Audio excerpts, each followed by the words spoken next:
Do you know what Islam teaches us about greeting others?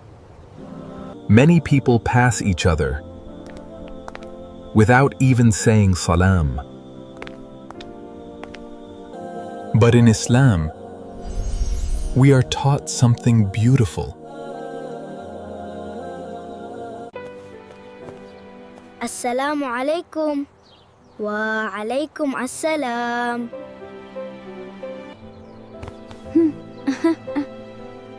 Saying Salam brings hearts closer together. It brings peace and love between people. The best among you are those who spread Salam first. So from today, be the one who says Salam first. Follow for more Islamic reminders.